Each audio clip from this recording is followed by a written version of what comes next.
Hello everyone আকৌ এটা নতুন ভিডিও লৈ আপোনালোকৰ মাজত স্বাগতম জনাইছো।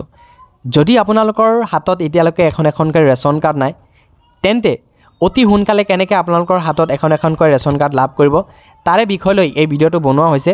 ভিডিওত সম্পূৰ্ণ প্ৰসেস দেখুৱাম কি নথিপত্ৰ লাগিব, কেতিয়া আপোনালোকে আবেদন কৰিব লাগিব, অন্তিম তাৰিখ কি হয়, আপোনালোকে ক'ত যাই কেনে আবেদন কৰিব পাৰিব। যদি আপোনালোকৰ নাম অলৰেডি এখন ৰেশন কাৰ্ডত অন্তৰ্ভুক্ত হৈ আছে তেনেহলে আপোনালোকে কি প্ৰসেস হাতত ল'ব লাগিব। বাকি যেহেতু অসম চৰকাৰৰ ফালৰ পৰা ইতিমধ্যে অৰুণোদয় 3.0 আৰম্ভ কৰিব, সো 3.0 যদি আপোনালোকে এপ্লাই কৰিব খোজে যেহেতু আপোনালোকক দুটা ডকুমেন্টস ইম্পৰ্টেন্ট বুলি ধৰা হ'ব। প্ৰথম যোনটো ডকুমেন্টস হয় ৰেশন কাৰ্ড আৰু দ্বিতীয় যোনটো ডকুমেন্টস হয় আধাৰ কাৰ্ড। এই দুটা ডকুমেন্টস অবিহনে আপোনালোকে অৰুণোদয় 3.0 আপোনালোকে আবেদন কৰিব নোৱাৰিব। যেহেতু অসম চৰকাৰৰ ফালৰ পৰা কোৱা হৈছে যে অতি শীঘ্ৰে আমি অৰুণোদয় 3.0 আমি আৰম্ভ কৰিম, সো তাৰ আগতে আপোনালোকে ৰেশন কাৰ্ডটো বনাই লওক যাতে ৰেশন কাৰ্ড যোনসকল নতুনকৈ হিতাধিকাৰী হ'ব তেওঁলোকেও যাতে এই অৰুণোদয় আঁচনিৰ কাৰণে প্ৰাপ্ত হ'ব পাৰে বা তেওঁলোকেও লাভ কৰিব পাৰে। সো সেইকাৰণে আগতীয়াকৈ কি কোৱা অসম চৰকাৰৰ ফালৰ পৰা ৰেশন কাৰ্ডৰ আবেদন প্ৰক্ৰিয়াটো আৰম্ভ কৰিছে। সো আবেদন প্ৰক্ৰিয়াটো আপোনালোকক কি কৰা হৈছে 19 ছেপ্টেম্বৰৰ পৰা আপোনালোকক 15 অক্টোবৰলৈকে ৰখা হৈছে। সো এই ডেট সময়সীমাৰ ভিতৰত আপোনালোকে কি কৰিব লাগিব, এইখিনি ডকুমেন্টস যোনটো ডকুমেন্টস ইয়াতে দিয়া আছে এইখিনি ডকুমেন্টস লৈ কেনে আপোনালোকৰ নিজৰ কাৰ্যালয় বা মহকুমা খাদ্য ৰাজহুৱা বিতৰণ য'ত কৰে সেই গ্ৰাহক পৰিক্ৰমা বিভাগক আপোনালোকে সাবমিট কৰিব লাগিব। প্ৰথমে আপোনালোকে জানি লওক কি নথিপত্ৰ লাগিব। প্ৰথমে আপোনালোকক আবেদনকাৰী পৰিয়ালৰ বাৰ্ষিক আয় 4 লাখতকৈ তলত হ'ব লাগিব। আপুনি যদি এপ্লাই কৰিব খোজে তেন্তে আপোনালোকৰ বাৰ্ষিক আয় যোনটো হয় ইয়াৰলি যোনটো ইনকাম হয় এইটো 4 লাখৰ তলত হ'ব লাগিব। যোনটো ইনকাম সাৰ্টিফিকেট আপোনালোকে গাঁঠি দিব সেই ইনকাম সাৰ্টিফিকেটত আপোনালোকক দেখুৱাব লাগিব যে আমাৰ ইনকাম 4 লাখতকৈ তলত আছে, তেতিয়াহে আপোনালোকে এই নতুনকৈ ৰেশন কাৰ্ডত আবেদন কৰিব পাৰিব। বাকি দ্বিতীয়টো যোনটো নথিপত্ৰ খুজিছে আবেদনকাৰী আধাৰ কাৰ্ড থকাটো বাধ্যতামূলক।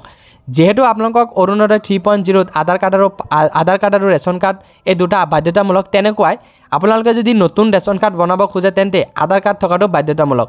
তৃতীয় যোনটো অপশ্যন ৰাখিছে যে আবেদনকাৰীটো ভাৰতীয় নাগৰিক হ'ব লাগিব, এইখিনি আপোনালোকে হয়তো গম পালে। প্ৰথম আপোনালোকক যোনটো কোৱা হয় এইটো 4 লাখৰ তলত হ'ব লাগিব।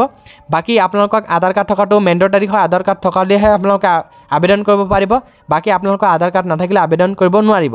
বাকি আবেদনকাৰী ভাৰতীয় নাগৰিক হ'ব লাগিব। আৰু 4 নম্বৰ যোনটো অপশ্যন হয় ইয়াতে কোৱা হৈছে যে বাৰ্ষিক আয় 4 লাখ টকাৰ কম ৰাজ্য চৰকাৰৰ অধীনত সকলো মাষ্টাৰ ৰোল কাৰ্যকৰী দৈনিক মজুৰি প্ৰাপক কেন্দ্ৰীয় তথা ৰাজ্য চৰকাৰত অৱসৰপ্ৰাপ্ত চতুৰ্থ বৰ্গ কৰ্মচাৰী আৰু ঠিকাভিত্তিক কৰ্মচাৰীসকলে আবেদন কৰিব পাৰিব। যোনসকল অৱসৰপ্ৰাপ্ত যোনসকলে চতুৰ্থ বৰ্গত চাকৰি কৰিছিলে কিন্তু এতিয়া অৱসৰপ্ৰাপ্ত বা ঠিকাভিত্তিক কৰ্মচাৰী আছিলে তেওঁলোকেও কি কৰিব পাৰিব এই নতুনকৈ ৰেশন কাৰ্ডত আবেদন কৰিব পাৰিব। সো নতুনকৈ ৰেশন কাৰ্ড আবেদন কৰিবৰ কাৰণে আপোনালোকে দুটা মাধ্যমত যাব লাগিব। প্ৰথম যোনটো মাধ্যম হয় অফলাইন জৰিয়তে কৰিব পাৰিব আৰু সেকেন্ড যোনটো হয় আপোনালোকে অনলাইন কৰিব পাৰিব।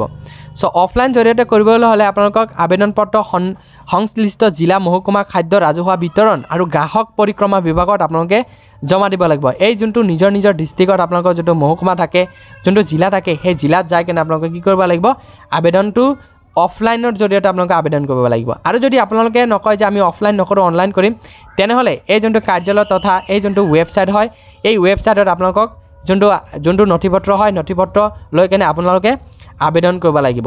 কথা কৈছোঁ যে 29 ছেপ্টেম্বৰৰ পৰা আপোনালোকক আবেদন ষ্টাৰ্ট হ'ব। বাকি আপোনালোকক লাষ্ট ডেট ৰখা হৈছে 15 অক্টোবৰ। অতি সোনকালে আপোনালোকে এই নথিপত্ৰখিনি আপোনালোকে নিজৰ হাতত ৰাখি দিয়ক, যেতিয়া আপোনালোকক আবেদন প্ৰক্ৰিয়া ষ্টাৰ্ট হয় তেতিয়া যাতে অতি সোনকালে আপোনালোকে আবেদন কৰিব পাৰে। আৰু এটা কথা কৈছোঁ, যদি আপোনালোকে অলৰেডি আৰু বেলেগ এখন ৰেশন কাৰ্ডত আপোনালোকৰ নিজৰ নামটো অন্তৰ্ভুক্ত হৈ আছে তেনেহ'লে আপোনালোকে কিন্তু আবেদন কৰিলে ৰেশন কাৰ্ড লাভ নকৰে। কাৰণ যেহেতু এতিয়া ৰেশন কাৰ্ডখন মহিলা নামত দিয়া হয়, সো সেই মহিলাজনী যদি বেলেগ এটা ৰেশন কাৰ্ডৰ নামটো অন্তৰ্ভুক্ত হৈ আছে যদি আকৌ সেই অন্তৰ্ভুক্ত থাকিও যদি নতুনকৈ এপ্লাই কৰিব খোজে তেনেহ'লে কিন্তু এই নতুন ৰেশন কাৰ্ড তেওঁলোকে লাভ নকৰে। প্ৰথমে আপোনালোকে কি কৰিব লাগিব জিলা মহকুমা খাদ্য যোনটো ৰাজহুৱা বিতৰণ বিভাগ হয় সেই বিতৰণ বিভাগক যাই কেনে নিজৰ নামটো ডিলিট কৰিব লাগিব। ডিলিট কৰাৰ পিছতহে আপোনালোকে আবেদন কৰিব পাৰিব। সেইকাৰণে এই ভিডিঅ'টো সকলোৰে মাজত শ্বেয়াৰ কৰি দিয়ক যাতে সকলোৱে গম পায়, আগতীয়াকৈ যাতে তেওঁলোকে নামটো ডিলিট কৰি ৰাখি থৈ দিয়ে। যেতিয়া আপোনালোকক যেহেতু 19 ছেপ্টেম্বৰৰ পৰা আপোনালোকক আবেদন প্ৰক্ৰিয়া ষ্টাৰ্ট হ'ব যাতে সোনকালে আপোনালোকে আবেদন কৰিব পাৰে। সো ইমান এটা সৰু ভিডিঅ'টো ভাল লাগিলে চেনেলটো ছাবস্ক্ৰাইব কৰিব, বেল আইকনটি অল কৰি দিব যাতে সকলো ধৰণৰ নটিফিকেশ্যন ভিডিঅ' আপোনালোকে অতি সোনকালে পাই যায়। ধন্যবাদ।